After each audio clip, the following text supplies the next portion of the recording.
What's up, you guys? Today we are reviewing, finally, the Winchester XPR. I have spent a ton of time with this gun because it's my first rifle in 6.8 Western, but today we're not talking about the cartridge, we're talking about this actual gun.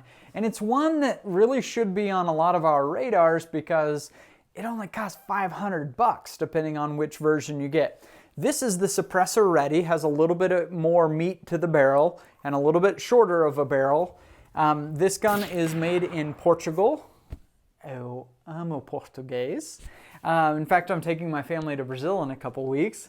But today I'm actually wearing my Norway shirt because Norway has opened to travel without any COVID restrictions. So, a little applause for Norway today. I digress. Let's get into this gun. First thing you'll notice when you get this gun is that it uses a little bit of an odd way to attach the scope rings. These use 840 screws instead of the typical, 532? I can't remember. But these are the larger 840 screws. You'll usually only see those in real heavy Magnum calibers or some real custom actions use the 840 screws. It's probably better that a little bit meatier and thicker, but it means it's a little bit harder to find rings for this gun. For this, I used, if you look for Bergara Premier or Winchester XPR, when you're looking for your rings, you can hopefully find some direct mount rings like these from Tally. Thing number two, it's the trigger. This uses Winchester's MOA trigger system. I think it's the Achilles heel of this gun. Almost every serious shooter I know wants to shoot lighter than 3 pounds. Now, it's a very good trigger, no creep, it's a good premium trigger, but it's too heavy. It will impact accuracy. I feel like it's impacting my accuracy when I shoot. Third thing to know, you'll see this action has a nifty little feature here with an extra little button so that you can unlock the bolt even when the gun is in safe by pressing a little button. And you can lock the bolt so you can't open it just as you're walking around hunting. It's a nice safety feature that I think most people will appreciate. For me specifically, I never ever use safeties on my long guns. I just don't do it. To me, the safety is loaded or not loaded, action open or action closed. To me, it's more foolproof. It makes me rely less on the safety. I like to know, is the gun loaded? If it's loaded, it's unsafe, you know?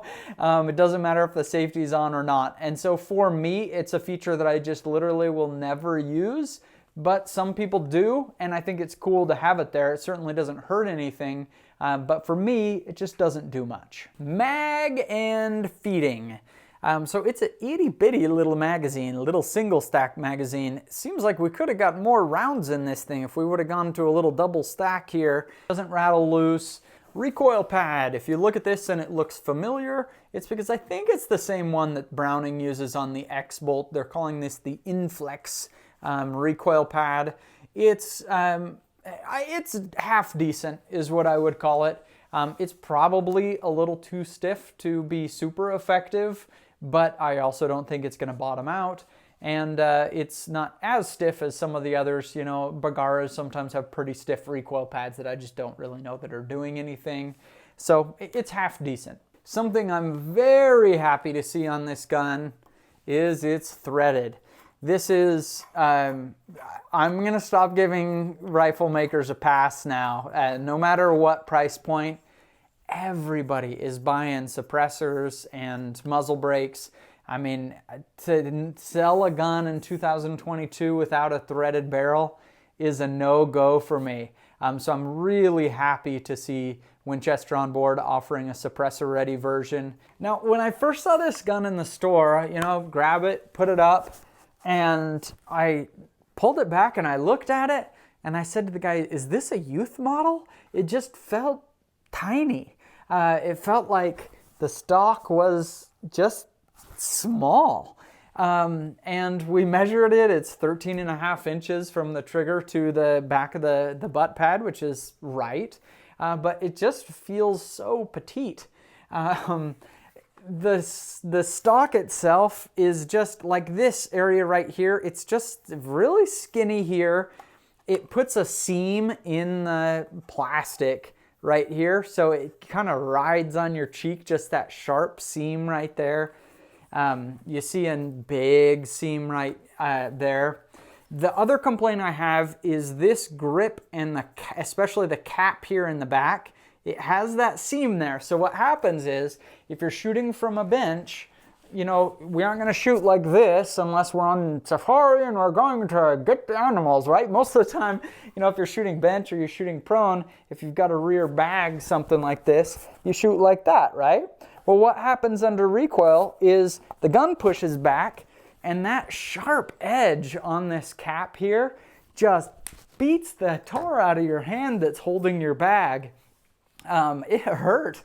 So I really just, the stock, I mean, I get it. It's a $500 gun, and so it's not going to be this amazing carbon fiber thing. But boy, there's some improvements even being plastic. We could just get a more usable shape here. You know, we could have a higher cheek piece here so that we could get a cheek weld. Maybe let's move some of these seams away from your face and your hand. Like, you could make this a more usable stock there. I do like that the front end here is fairly flat. I would love to see it just pancake flat here so that it rides flat on a bag or whatever you're resting in a tree limb if you're shooting the rifle. Accuracy. I'm getting groups consistently at 1 MOA. I've only been able to test 2 loads, one the Winchester 160, this one, I have it right here. I've tested the Copper Impact from Winchester and the Browning 175s for the 6.8 Western. And both of them shoot, you know, just right at 1 MOA. Well, I'm sorry, but the end of this video may be frustrating. Believe me, it's more frustrating for me than it is for you.